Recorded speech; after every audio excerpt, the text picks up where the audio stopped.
Hello everyone, Bashar here. So the other Asgardian warriors, gods, have been revealed, except for Thor, who it appears will be the fusion. A few days ago, I sadly didn't have the opportunity to do a video on them.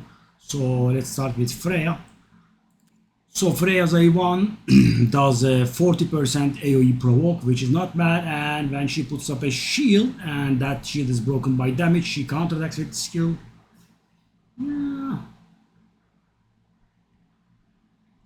I mean, I suppose not bad, but as you will see, she has only one damaging ability, and that's this. I don't know how much you can invest into her damage. The second ability she has is interesting. 3-turn cooldown. She doesn't increase defense, and she then puts up a shield on everyone, and the shield size will be dependent on her defense, like Valkyrie, but also it will depend on the max HP of everyone. So it will probably be, 4 or 5 times her defense and maybe 20-30% of the target's HP. We will see how big that shield is. That can make a difference, and because she is a defense-based champion, she will also be increasing her damage, but the problem is, as I said, she has only one damaging ability. The A3 is a 3-turn cooldown, debuff removal, block buffs, and 20% turn meter fill. Nice, but thing is, guys, I immediately start thinking of Hydra when I see champions like this. The problem is, in Hydra, you do want damaging abilities all the time or almost all the time. So 2 out of 3 abilities are not damaging. So, and the provoke is very unreliable, to put it mildly, right? Let's take a look at her passive. It increases her defense by 5% each time an ally inflicts a critical hit, up to 50%. This is insane, of course, it will immediately stack. And it will also increase the size of the shield that she does. This is a good passive. And she has an interesting passive, 5-turn cooldown and doesn't get booked. Prevents the death of the ally with highest crit damage except this champion, and keeps them alive with 1 HP when hit with a fatal hit. If there are multiple blah blah. And then heals that ally by 20% of their max HP and activates an instant turn effect on them. So this is mighty dangerous. Imagine, guys, I have a Georgid, right? They nuke me, my entire team dies, but Freyja saves Georgid and he gets an extra turn, and that means he could kill them all. Right? I mean, an interesting ability for sure, and she has a 30% defense aura. And from the reviews, I guess it seems that we can get these champions without their events. So then we have Odin. Odin is, as you know, the dungeon's boss. Oh, they even put Sun in here. He's Raven. Nice. So no one has Odin yet. Okay. Attacks one enemy, places 75% chance of placing a berserk. They cannot be placed on bosses. Berserk means 50% increased damage taken, 50% increased damage dealt. It's an interesting debuff. Second ability removes all buffs from all enemies, and if you try the new dungeon, you might have seen this.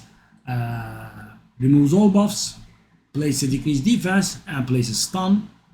A pretty good ability. I wish it hit, right? Again, for purpose of Hydra. Asgardian Judgment, what a name. Attacks one enemy. Before attacking, steals all buffs. The damage inflicted by the skill depends on target's type.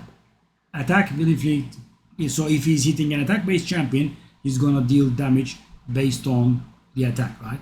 That generally will mean he will kill them, right? Normally. Defense, the damage will be based on defense.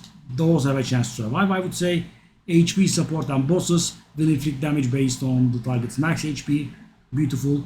And fully ignores defense. Yeah, magnificent. So this should be killing all attack champions, defense-based champions. Yeah, probably actually, because it ignores 100% of defense. And of course, against bosses, it will deal nice amount of damage. I'm guessing the multiplier on the A3 is yeah, not determined yet. I'm guessing it's 10%.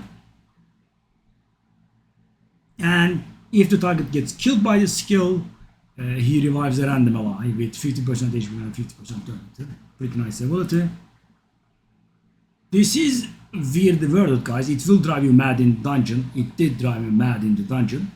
Every 9 turns, places a block damage buff on this champion for 1 turn and also applies a buff speed effect, taking all buffs from this champion and placing them all allies. So, I mean, he will be doing block damage buff on everyone every 9 turns. Thing is though,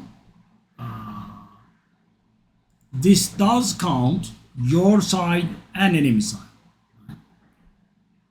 So it's a little interesting. I'm sure you have noticed this in the dungeon. He keeps getting the block damage very quickly. Pretty annoying ability. And also interesting. And he has a very interesting aura.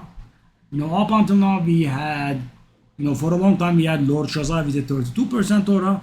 Then I think we were given Carnage with a 33% aura.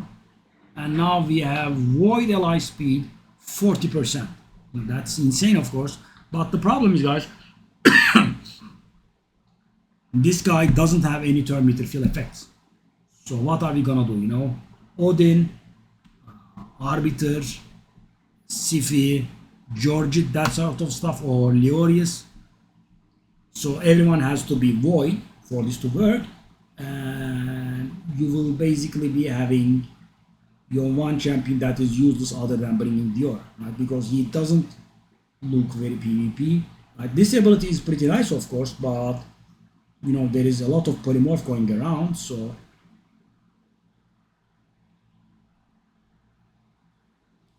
yeah, I don't think he will be very useful in arena, but it's an interesting aura. Yeah, he does look pretty good, and of course we should, you know, try to obtain him.